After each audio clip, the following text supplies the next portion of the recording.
Hello friends, இந்த வீடியோவில் என்ன பார்க்க போகிறோன்னா, இப்போ வந்து பார்த்தீங்கன்னா தமிழ்நாட்டில் வந்து புதுசாக ஒரு சட்டம் வந்து போட்டிருக்காங்க. அதாவது வாடகைக்கு விடுறவங்களுக்கு சொந்த வீடு 2 பேருக்குமே வந்து பயங்கர பிரச்சனை கொஞ்ச நாளாகவே போய்கிட்டு இருக்கு. அதை பற்றின வீடியோ தான் ஃபுல்லாக வந்து போட்டிருக்கோம். பொதுவாக வாடகை வீட்டில் உள்ளவங்க எவ்வளோ நாளும் சரி சொந்த வீட்டுக்கு வந்து வாங்கணும்னு நினைப்பாங்க. ஆனால் அவங்கக்கிட்ட காசு இருக்காது, வேறு வழி இல்லாமல் வாடகைக்கு போகிறாங்க. ஆனால் வந்து ஓனர்கள்லாம் வந்து கட்டாயம் வந்து பார்த்தீங்கன்னா இப்போ 1 வருஷத்துக்கு அட்வான்ஸ் கொடு, 6 மாதம் கொடு கேட்பாங்க. இனிமேல் வந்து 2 மாதத்துக்கு அப்புறம் வாங்கக்கூடாது. ஒரு மாதம் அதாவது ரூ. 25,000 அப்படின்னா ரூ. 50,000 மட்டும்தான் அட்வான்ஸ் வாங்கணும். அதான் 2 மாதம் தான் வாங்கணும். அதுக்கு மேலே வாங்கக்கூடாது. அதுக்கப்புறம் வந்து பார்த்திங்கன்னா, அவங்க வந்து முன்னெல்லாம் பேப்பரில் எழுதி கையெழுத்து போடுவாங்க. இப்போல்லாம் அப்படி கிடையாது. முறையான ஒரு பத்திரத்தை எழுதி கண்டிப்பாக அதை ரிஜிஸ்டர் பண்ணணும். அப்படி தவறினா ரூ. 5,000 ஃபைன்னு சொல்லிட்டாங்க.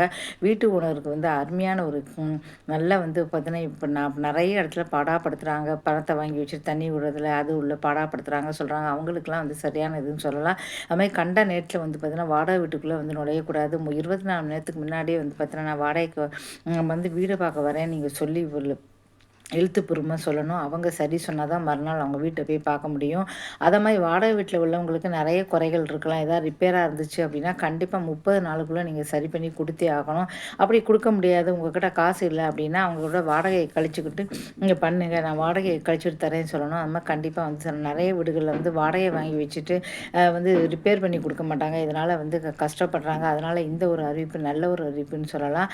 அது மட்டும் இல்லாமல் இப்போ வந்து பார்த்திங்கன்னா இஷ்டத்துக்கு வந்து வாடகை வந்து வசத்தக்கூடாது. 1 வருஷத்துக்கு அப்புறம் தான் வந்து பார்த்தீங்கன்னா அதுவும் முறையாக சொல்லணும். நோட்டீஸ் விட்டு இந்த மாதிரி நான் வாடகை அடுத்த மாதத்துலேருந்து விடப்போகிறேன். அவங்க சரி அப்படின்னு சொன்னாங்கன்னா அவங்க இருக்கலாம். இல்லை நாங்கள் காலி பண்ண போகிறோம் அப்படின்னா காலி பண்ணத்துக்கு முன்னாடி 1 மாதம் முன்னாடி நீங்கள் நோட்டீஸ் விடணும். அவங்க சரி நான் காலி பண்ணுறேன் அப்படி சொன்னால் மட்டும்தான் வந்து பார்த்திங்கன்னா அவங்க காலி பண்ண முடியும். இஷ்டத்துக்கு நீங்கள் திடீர்னு வந்து வீட்டை காலி பண்ணு அப்படின்னு சொல்லி காலி பண்ண முடியாது. இப்படி நிறைய வந்து பார்த்திங்கன்னா வாடகை வீட்டுக்காரங்களுக்கு சொந்த வீட்டுக்காரங்க வந்து வாடகை வீட்டுக்காரங்க பாடாப்படுத்துகிறாங்க. சில இடத்துல வாடகை வீட்டுக்காரங்க சொந்த இப்படி பாடாப்படுத்துகிறாங்க அப்படிங்கிற நிறைய ரூல்ஸ்லாம் வந்து இப்போ மாற்றி கொண்டு வந்திருக்காங்க. அது மட்டும் கிடையாது வந்து பார்த்திங்கன்னா, உங்கள் இஷ்டத்துக்கு வாடகைக்காரங்களை வந்து நீங்கள் வந்து வாடகை கொடுத்துட்டு இருக்கிறவங்க வந்து பார்த்திங்கன்னா நிறைய பேர் இஷ்டத்துக்கு எதுவுமே அது இல்லை இது இல்லை அப்படி இப்படின்னு சொல்லிட்டு வாடகையை வாங்கி வச்சுக்கிட்டு அவங்களுக்கு வந்து ரிப்பேர் அப்படி இப்படி செய்ய முடியாது. கண்டிப்பாக நீங்கள் அதை சரி பண்ணி கொடுத்தே ஆகணும். அது மட்டும் இல்லாமல் வந்து பார்த்தீங்கன்னா உங்கள் இஷ்டத்துக்கு வந்து அட்வான்ஸ் வாங்க முடியாது. அது மாதிரி இஷ்டத்துக்கு வந்து பார்த்தீங்கன்னா நீங்கள் பைசா கூட்டவும் முடியாது. முதல்ல அவங்கள்ட்ட அவங்க சொல்லிடணும். அவங்க சரி சொன்னால் இருப்பாங்க, காலி பண்ணுவாங்க.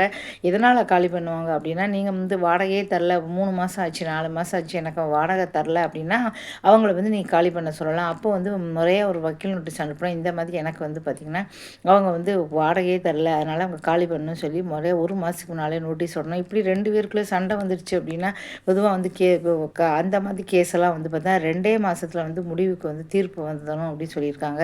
அதனால் வாடகைக்காரங்க சொந்தக்காரங்க ஏதாவது பிரச்சனை அப்படின்னா சட்டப்படி நீங்கள் வந்து நோட்டீஸ் விட்டும்போது இந்த 2 பேருக்குள்ளே இது இன்னும் 2 மாதத்துலேயே வந்து முடிச்சிருவாங்க. கண்டிப்பாக வாடகை வீட்டுக்காரங்க மேலே சொந்த வீடு யார் வீடு நியாயமாக இருந்தாலும் சரி டக்குன்னு வந்து முடிஞ்சிடும். இப்படி நிறைய வந்து கொண்டு வந்திருக்காங்க. இதனால் என்ன நிறைய இடத்துல வாடகை வீட்டுக்காரங்க வந்து பாதிக்கப்படுறாங்க அப்படின்னு சொல்லிட்டு நிறைய இடத்துல வந்து கொஞ்சம் சமீபத்தில் கூட வந்து பார்த்திங்கன்னா ஒரு திருவள்ளூர் மாவட்டத்தில் வந்து ஒரு பையன் வந்து பார்த்தீங்கன்னா வாடகையே கொடுக்கல 6 மாதத்துக்கு மேலே அவங்க காலி பண்ணி சொன்னதுக்கு அந்த வயசான அம்மாவை வேணுன்னே சோசியல் மீடியாவில் தப்பாக அவங்க மொபைல் நம்பரை போட்டு ரொம்ப அசிங்கப்படுத்திட்டாங்க. 24 அந்த அம்மாவுக்கு கால் வந்து சேர்ந்துருக்கு, அசிங்கமாக பேசியிருக்காங்கன்னு சொல்லி அப்புறம் போலீஸில் கம்ப்ளைண்ட் கொடுத்தவங்க தான் தெரிஞ்சுது வாடகைக்கு வீட்டில் இருக்கிறவங்க தான் அந்த மாதிரி சோசியல் மீடியாவில் போட்டிருக்கான் அப்படின்னு சொல்லிட்டு. இந்த மாதிரி வந்து பார்த்தீங்கன்னா வாடகை வீட்டுக்காரங்க வாடகை பணமே தரல அப்படின்னா அவங்கள கண்டிப்பாக வந்து நோட்டீஸ் விட்டு நீங்கள் காலி பண்ண சொல்லலாம். இப்படி நிறைய வந்து நல்ல நல்ல விஷயங்கள் வந்திருக்கு. இதுக்கு முன்னாடிலாம் சும்மா ஒரு பேப்பரில் தான் எழுதி 2 பேர் வீட்லேயும் வந்து கையெழுத்து போடுவாங்க. ஆனால் இப்போல்லாம் அப்படி கிடையாது. புதுசாக ஒருத்தவங்க வாடகைக்கு வராங்க அப்படின்னா முறையாக ஒரு ரிஜிஸ்டர் பத்திரத்தில் எழுதி கண்டிப்பாக நீங்கள் ஆன்லைனில் இருந்தால் சரி நேர்லேயும் சரி கண்டிப்பாக ரிஜிஸ்டர் பண்ணியிருக்கணும். நம்ம இந்த வீட்டில் வந்து இதனால் என்னாச்சு அப்படின்னா உங்களுக்கு வந்து பார்த்தீங்கன்னா வாடகை வீட்டுக்காரங்களுக்கும் ஒரு பாதுகாப்புன்னு சொல்லலாம், சொந்த வீட்டுக்காரங்களுக்கும் ஒரு பாதுகாப்பு சொல்லலாம். ஏன்னா சொந்த வீட்டுக்காரங்களை வந்து வாடகை வீட்டுக்காரங்க வந்து ஏமாற்ற முடியாது. பணம் தரேன் அப்படி தரேன் இப்படி தரேன் சொல்லி ஏமாற்றவே முடியாது. அதே சமயம் வாடகை வீட்டுக்காரங்களும் சொந்த வீட்டுக்காரங்களை வந்து வாடகை கொடுக்காம ஏமாத்துறது அப்புறம் இது பண்ணுறது அப்படி வந்தால் இப்படி வந்தால் சொல்ல முடியாது. இப்படி நிறைய இருக்கிறதுனால நல்ல நல்ல விஷயங்கள்லாம் வந்து கொண்டு வந்திருக்காங்க. அதனால் 2 பேருமே வந்து பார்த்தீங்கன்னா ரொம்ப இதனால் வந்து பார்த்தீங்கன்னா சொந்த வீட்டுக்காரங்க வந்து வாடகை வீட்டுக்காரங்க எதுவுமே வந்து பண்ண முடியாது. முன்னாலலாம் ரிப்பேர் பண்ணி கொடுக்க மாட்டாங்க. அது வாடகையை வாங்கி வச்சுட்டு பேசாமல் இருப்பாங்க. இப்போ எல்லாருமே வந்து சூப்பராக வந்து வாடகை வீட்டுக்காரங்களுக்கு வந்து கொடுத்துட்டாங்க. ஏன்னா வாடகை சொந்த வீடு இல்லாதவங்க தான் வாடகை வீட்டுக்கு வராங்க.